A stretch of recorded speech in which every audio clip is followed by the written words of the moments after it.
पाल्पाको रैनादेवी छहरा गाउँपालिका 8 टाँडी स्थित सालझण्डी ढोरपाटन सड़क खण्डमा बस दुर्घटना हुँदा 6 जनाको मृत्यु भएको छ। रूपन्देहीको सालझण्डीबाट पाल्पाको खुर्सानीतर्फ आउँदै गरेको ग 1 ख 4977 नम्बरको बस गएराती दुर्घटना हुँदा खुर्सानी गाउँका 6 जनाको घटनास्थलमै मृत्यु भएको हो। मृत्यु हुनेमा सबै महिला रहेका छन्। मृत्यु हुनेमा रैनादेवी छहरा 8 की 36 वर्षीय निर्मला घिमिरे, उनकी 11 वर्षीय छोरी सरुमाया घिमिरे, 54 वर्षीय खेमकुमारी राणा, 40 वर्षीय गुनाकुमारी गाहा, 21 वर्षीय दानकुमारी खत्री र 19 वर्षीय बिमा पाण्डे रहेका छन्। मृतक मध्ये 3 जनाको शव बसले च्यापेको अवस्थामा भेटिएको प्रहरीले जनाएको छ। दुर्घटनामा परि 18 जना घाइते भएका छन्। उनीहरूको प्रहरी र स्थानीयले उद्धार गरी उपचारका लागि अस्पताल पठाइएको जिल्ला प्रहरी कार्यालय पाल्पाका प्रहरी नायब उपरीक्षक वीरेन्द्र थापाले जानकारी दिनुभयो। घाइते मध्ये 6 जनाको Edmund city hospital Jitgadhi Butwal र 12 जनाको लुम्बिनी प्रादेशिक अस्पताल बुटवलमा उपचार भइरहेको छ। दुर्घटनामा सोही ठाउँकी 60 वर्षीय यमकली राजकोटी, 39 वर्षीय यमकला पाण्डे घाइते भएका छन्। उनीहरू दुवैजनाको टाउकोमा चोट लागेकाले अवस्था गम्भीर रहेको प्रहरीले जनाएको छ। दुर्घटनाग्रस्त बस सड़कबाट 100 मिटर तल खसेको प्रहरीले जनाएको छ। दुर्घटनाको विषयमा थप अनुसन्धान भइरहेको प्रहरीले जनाएको छ। प्रधानमन्त्री पुष्पकमल दाहाल प्रचण्डले पेट्रोलियम पदार्थको मूल्य तत्काल घटाउन निर्देशन दिनुभएको छ। अन्तर्राष्ट्रिय बजारमा पेट्रोलियम पदार्थको मूल्य घटेकाले सोही बमोजिम मूल्य समायोजन गरी मूल्य कटौती गर्न प्रधानमन्त्रीले निर्देशन दिनुभएको उहाँको सचिवालयले जनाएको छ। प्रधानमन्त्री तथा मन्त्री परिषदको कार्यालयमा हिजो वाणिज्य तथा आपूर्ति सचिवलाई प्रधानमन्त्री प्रचण्डले आम जनतालाई राहतको अनुभूति हुने गरी पेट्रोल र डिजेल तथा हवाई इन्धनको मूल्य कटौती गर्न निर्देशन दिनुभएको हो। प्रधानमन्त्री पुष्पकमल दाहाल प्रचण्डले वर्तमान सरकार प्रेस स्वतन्त्रता र पत्रकारको हितप्रति संवेदनशील रहेको बताउनु भएको छ। प्रधानमन्त्री निवास बालुवाटारमा हिजो नेपाल पत्रकार महासंघको प्रतिनिधि मण्डलसँगको भेटमा प्रधानमन्त्री प्रचण्डले सरकार पत्रकार महासंघसँग सहकार्य गरेर अगाडि बढ्न तयार रहेको बताउनुभयो।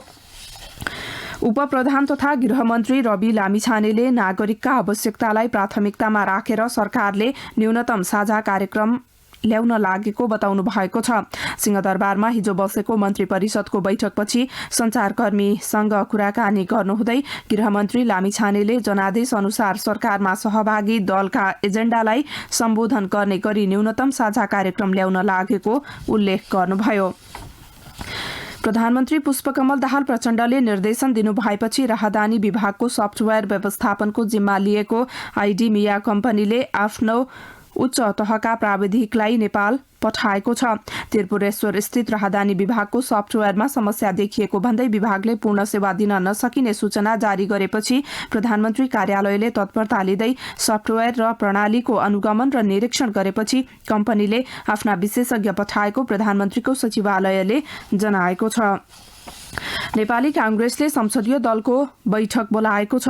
सिंहदरबार स्थित कांग्रेस संसदीय दलको कार्यालयमा भोलि शनिबार दिउँसो 1 बजे बस्ने गरी बैठक बोलाइएको हो। नेकपा एकीकृत समाजवादी केन्द्रीय सचिवालय बैठकले वाम एकताका लागि 4 सदस्यीय कार्यदल गठन गरेको छ। पार्टी केन्द्रीय कार्यालय आलोकनगरमा बसेको केन्द्रीय सचिवालय बैठकले पार्टी महासचिव बेदुराम भुसालको संयोजकत्वमा गंगालाल तुलाधर, प्रकाश ज्वाला र विजय पौडेल रहने गरी 4 सदस्यीय वाम एकता कार्यदल गठन गरेको पार्टीका प्रवक्ता एवं उपमहासचिव जगन्नाथ खतेौडाले जानकारी दिनुभयो। राष्ट्रपति विद्यादेवी भण्डारीले देशको आर्थिक विकासका लागि किसान र उद्योगी व्यवसायीको मनोबल बढाउन ध्यान दिनुपर्ने बताउनु भएको छ। नेपाल जुत्ता चप्पल उत्पादक संघले काठमाडौँमा आयोजना गरेको अन्तर्राष्ट्रिय जुत्ता चप्पल औद्योगिक प्रदर्शनीको हिजो उद्घाटन गर्नुहुँदै राष्ट्रपति भण्डारीले किसान र उद्योग व्यवसायीको मनोबल बढाउन सके मात्रै देशले आर्थिक विकास गर्न सक्ने बताउनुभयो। जिल्ला प्रशासन कार्यालय काठमाडौँले नागरिकको सेवा प्रवाहलाई प्रभावकारी बनाउन हिजोदेखि विभिन्न सेवा प्रवाहमा समय कार्ड लागू गरेको छ। यस्तै गुनासो सुन्न प्रमुख जिल्ला अधिकारी आफै सक्रिय हुनुहुनेछ भने 65 वर्ष माथिका नागरिकलाई सेवा दिन सहयोगी खटाउन थालिएको छ। अन्य अशक्त दुधे बालक बोकेका महिला लगायतलाई भने लाइनमा नराखी सेवा प्रवाह गर्ने व्यवस्था पनि मिलाइएको छ। प्रधानमन्त्री पुष्पकमल दाहाल प्रचण्डले सेवा प्रवाह प्रभावकारी बनाउन निर्देशन दिनुभएपछि विभिन्न मन्त्रालयले प्रयास अघि बढाएका छन्। त्यस क्रममा भूमि व्यवस्था, सहकारी तथा गरिबी निवारण मन्त्रालयले मातहतका निकायहरूमा सुधार प्रक्रिया अघि बढाएको छ। सेवा प्रवाहका दृष्टिकोणले संवेदनशील मानिएको दिल्ली बजार भूमि सुधार तथा मालपोत कार्यालयको निरीक्षण गर्नुहुँदै मन्त्रालयका सचिव डाक्टर दामोदर रेग्मीले कार्यालयका काम कारबाही अनुगमन गर्नु भएको छ। विभागका महानिर्देशक सहितको टोली सहित दिल्ली बजार पुग्नु भएका सचिव डाक्टर रेग्मीले सेवा प्रवाह गुनासो रहित, झन्झटमुक्त र पारदर्शी बनाई सहजतापूर्वक कार्य सम्पादन गर्न आग्रह गर्नुभयो। पानी नपरेका कारण केही दिन यतादेखि काठमाडौँ उपत्यका सहित देशभर प्रदूषण बढेको छ। जल तथा मौसम विज्ञान विभाग मौसम पूर्वानुमान महाशाखाका अनुसार पानी नपरेका कारण तराईमा हुस्सु लाग्न थालेको र वायु प्रदूषण दिनहुँ बढ़िरहेको छ। हावाको गुणस्तर सूचक मापन एयर क्वालिटी इन्डेक्सको आजको तथ्याङ्क अनुसार भक्तपुर, काठमाडौँ, तुलसीपुर र धनकुटाको हावा अस्वस्थकर रहेको छ। आजदेखि स्वस्थानी व्रत प्रारम्भ भएको छ। आजैदेखि माघ स्नान गर्ने र अधिकांश हिन्दू नेपालीका घरमा सात्विक भावले श्रद्धा भक्तिपूर्वक श्री स्वस्थानी परमेश्वरीको पूजा आराधना गरी स्वस्थानी कथा सुन्ने र सुनाउने गरिन्छ। स्वस्थानी व्रत कथा सत्ययुगमा हिमालयकी पुत्री पार्वतीले महादेव स्वामी पाउँ भनी बालुवाको शिवलिङ्ग बनाई निराहार रहेर तपस्या गरी मनोकांक्षा पूर्ण भएको कथासँग जोडिएको छ। शिव पार्वतीको विवाह भइसकेपछि लोक कल्याणका निम्ति परम्परागत रूपमा सोही व्रत कथा प्रचलित हुँदै आएको मानिन्छ। पौष शुक्ल पूर्णिमादेखि शुरू गरिने श्री स्वस्थानीको व्रत पूजन तथा कथा श्रवण गर्ने क्रम माघ शुक्ल पूर्णिमासम्म 1 महिना जारी रहन्छ। यसै अवसरमा काठमाडौँको उत्तर पूर्वी भेगमा रहेको साँखुमा अवस्थित साली नदीमा 1 महिने मेला लाग्दछ। अब अन्तर्राष्ट्रिय समाचार। अमेरिकी संसदको तल्लो सदन प्रतिनिधि सभाको सभामुख चयन अनिश्चिततातर्फ धकेलिएको छ। प्रतिनिधि सभामा बहुमत रहेको रिपब्लिक पार्टीका नेता केभिन मेक्कार्थी विगत 3 दिनमा 11 पटक निर्वाचन मार्फत सभामुखमा निर्वाचित हुन असफल भएपछि अमेरिकी संसदमा अनिश्चितता बढेको हो। निर्वाचित हुन 218 मत चाहिनेमा मेक्कार्थीलाई आफ्नै पार्टीका सांसदले मत नदिँदा उहाँको प्राप्त मत 200 को हाराहारीमा रहेको सञ्चार संस्था अल जजिराले जनाएको छ। यस्तो अवस्था सन् 1859 पछि पहिलो पटक सिर्जना भएको हो। सन् 1859 मा सभामुख चयन गर्न 10 पटक निर्वाचन गर्नु परेको थियो। अब मौसम सम्बन्धी जानकारी। आज देशको पहाडी भागमा आंशिक बदली रही बाँकी भागहरूको मौसम सामान्यतया सफा रहनुका साथै तराईका धेरै भागहरूमा हुस्सु कुहिरो लाग्ने सम्भावना रहेको जल तथा मौसम विज्ञान विभागले जनाएको छ। आज दिउँसो काठमाडौँ उपत्यकाको अधिकतम तापक्रम 16 देखि 18 डिग्री सेल्सियसका बीच रहने अनुमान गरिएको छ। जिल्ला प्रशासन कार्यालय काठमाडौँले नागरिकको सेवा प्रवाहलाई प्रभावकारी बनाउन हिजोदेखि विभिन्न सेवा प्रवाहमा समय कार्ड लागू गरेको छ। यस्तै गुनासो सुन्न प्रमुख जिल्ला अधिकारी आफै सक्रिय हुनुहुनेछ भने 65 वर्ष माथिका नागरिकलाई सेवा दिन सहयोगी खटाउन थालिएको छ। अन्य अशक्त दुधे बालक बोकेका महिला लगायतलाई भने लाइनमा नराखी सेवा प्रवाह गर्ने व्यवस्था पनि मिलाइएको छ।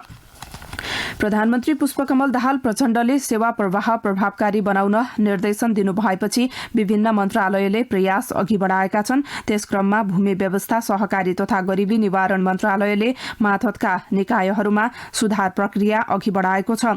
सेवा प्रवाहका दृष्टिकोणले संवेदनशील मानिएको दिल्ली बजार भूमि सुधार तथा मालपोत कार्यालयको निरीक्षण गर्नुहुँदै मन्त्रालयका सचिव डाक्टर दामोदर रेग्मीले कार्यालयका काम कारबाही अनुगमन गर्नु भएको छ। विभागका महानिर्देशक सहितको टोली सहित दिल्ली बजार पुग्नु भएका सचिव डाक्टर रेग्मीले सेवा प्रवाह गुनासो रहित, झन्झटमुक्त र पारदर्शी बनाई सहजतापूर्वक कार्य सम्पादन गर्न आग्रह गर्नुभयो। पानी नपरेका कारण केही दिन यतादेखि काठमाडौँ उपत्यका सहित देशभर प्रदूषण बढेको छ। जल तथा मौसम विज्ञान विभाग मौसम पूर्वानुमान महाशाखाका अनुसार पानी नपरेका कारण तराईमा हुस्सु लाग्न थालेको र वायु प्रदूषण दिनहुँ बढ़िरहेको छ। हावाको गुणस्तर सूचक मापन एयर क्वालिटी इन्डेक्सको आजको तथ्याङ्क अनुसार भक्तपुर, काठमाडौँ, तुलसीपुर र धनकुटाको हावा अस्वस्थकर रहेको छ। आजदेखि स्वस्थानी व्रत प्रारम्भ भएको छ। आजैदेखि माघ स्नान गर्ने र अधिकांश हिन्दू नेपालीका घरमा सात्विक भावले श्रद्धा भक्तिपूर्वक श्री स्वस्थानी परमेश्वरीको पूजा आराधना गरी स्वस्थानी कथा सुन्ने र सुनाउने गरिन्छ। स्वस्थानी व्रत कथा सत्ययुगमा हिमालयकी पुत्री पार्वतीले महादेव स्वामी पाऊँ भनी बालुवाको शिवलिङ्ग बनाई निराहार रहेर तपस्या गरी मनोकांक्षा पूर्ण भएको कथासँग जोडिएको छ। शिव पार्वतीको विवाह भइसकेपछि लोक कल्याणका निम्ति परम्परागत रूपमा सोही व्रत कथा प्रचलित हुँदै आएको मानिन्छ। पौष शुक्ल पूर्णिमादेखि सुरु गरिने श्री स्वस्थानीको व्रत पूजन तथा कथा श्रवण गर्ने क्रम माघ शुक्ल पूर्णिमासम्म 1 महिना जारी रहन्छ। यसै अवसरमा काठमाडौँको उत्तरपूर्वी भेगमा रहेको साँखुमा अवस्थित साली नदीमा 1 महिने मेला लाग्दछ। अब अन्तर्राष्ट्रिय समाचार। अमेरिकी संसदको तल्लो सदन प्रतिनिधि सभाको सभामुख चयन अनिश्चिततातर्फ धकेलिएको छ। प्रतिनिधि सभामा बहुमत रहेको रिपब्लिक पार्टीका नेता केभिन मेक्कार्थी विगत 3 दिनमा 11 पटक निर्वाचन मार्फत सभामुखमा निर्वाचित हुन असफल भएपछि अमेरिकी संसदमा अनिश्चितता बढेको हो। निर्वाचित हुन 218 मत चाहिनेमा मेक्कार्थीलाई आफ्नै पार्टीका सांसदले मत नदिँदा उहाँको प्राप्त मत 200 को हाराहारीमा रहेको सञ्चार संस्था अल जजिराले जनाएको छ। यस्तो अवस्था सन् 1859 पछि पहिलो पटक सिर्जना भएको हो। सन् 1859 मा सभामुख चयन गर्न 10 पटक निर्वाचन गर्नु परेको थियो। अब मौसम सम्बन्धी जानकारी। आज देशको पहाडी भागमा आंशिक बदली रही बाँकी भागहरूको मौसम सामान्यतया सफा रहनुका साथै तराईका धेरै भागहरूमा हुस्सो कुहिरो लाग्ने सम्भावना रहेको जल तथा मौसम विज्ञान विभागले जनाएको छ। आज दिउँसो काठमाडौँ उपत्यकाको अधिकतम तापक्रम 16 देखि 18 डिग्री सेल्सियसका बीच रहने अनुमान गरिएको छ।